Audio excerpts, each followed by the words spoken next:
Tragedy on takeoff at the Cuyahoga County Airport. A deadly crash killing 4 young people, all of them students at Case Western Reserve University. Yeah, and we have a team of reporters covering the story, working every angle. And we begin with Scott Taylor. He's live in Willoughby Hills with the latest.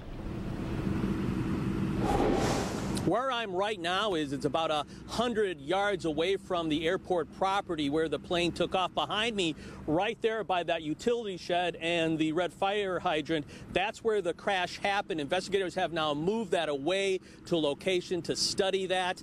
But I do want everyone to know who know these 4 men who perished. Neighbors in this area tried to rescue them. They were trapped inside, but they couldn't get past the flames. The Cessna 172 ended up just a few yards away from where it took off at the Cuyahoga County Airport in Richmond Heights, Ohio. All 4 Case Western University students aboard were killed. So the propeller of the plane was shaking, and then we heard this loud boom, and we thought it was like a car. 20-year-old William Felten from Saginaw, Michigan had just gotten his permanent pilot license after a year of flying with a temporary one. The plane was rented and didn't file a flight plan. It took off Monday around 10:30 at night. Along for the ride, 20-year-old Lucus Marcelli of Massillon, Ohio, plus 18-year-old John Hill of St. Simons, Georgia, and Abe Pishevar of Rockville, Maryland, who is also 18. That's where the Cuyahoga County Airport is. The plane crashed right over here. And Will Felten, according to investigators, was at the controls of the airplane. He left the airport with the 3 other gentlemen inside the plane. He made a left-hand turn when something went terribly wrong to head back to the airport, and that's where he ended up.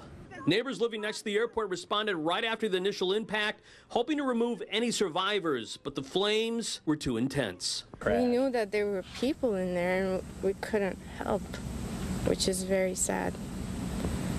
It's like you're right there, you can't help. Reports are that the pilot did not file a flight plan. I do want to make clear that's not unusual for a short flight. It looked like he was taking his buddies up just for a couple of hours, and it's not unusual for this type of airport or a small plane not to file a flight report. Coming up at 5 o'clock, we'll hear more about the investigation into why this happened. Scott Taylor, 19 Action News. Now Dan DeRose at the big board to better illustrate the path of the plane before the deadly impact. And David, using the big board in our fly technology, my hand is actually going to act as sort of the pilot on this. This is the Cuyahoga County Municipal Airport here, and this is the runway, and we're going to be able to walk you through sort of exactly the path of the plane. As he's coming up the runway here, we were told that somewhere in the middle he starts to get off the ground, and he reports to the tower that he's having problems getting lift. He can't get the plane up in the air enough. They said he makes a short left turn. As he requested permission to come back, he makes the left turn, and the plane actually came down right here where you see this driveway in this car.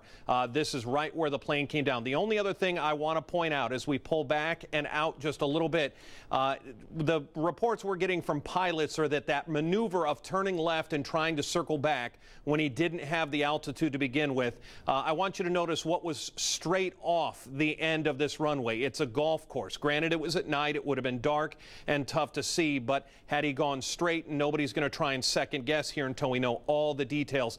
There was no danger of any homes. There were no other neighborhoods directly in front of that runway. That's one of the reasons that golf course is allowed to be there, and in fact not neighborhoods. Again, just a different perspective for you to be able to see the airport itself and the path that plane took. Didn't get very far off the runway.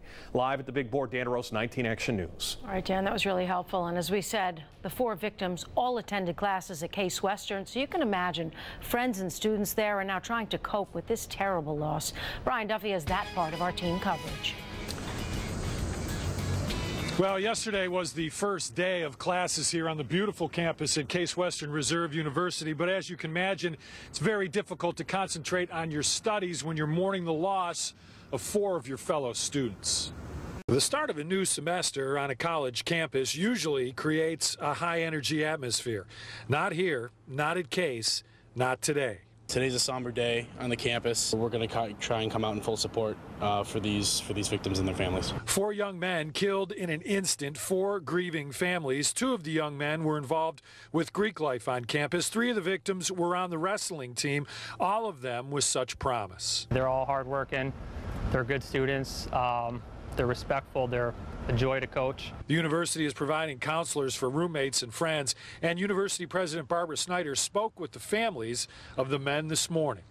This is a tragedy of immense proportions for us here at CWRU. We ache for the parents of these young men. University President Barbara Snyder released a statement today saying the entire campus community truly heartbroken over the loss of these 4 young men. Reporting live from Case Western Reserve University, I'm Brian Duffy, 19 Action News.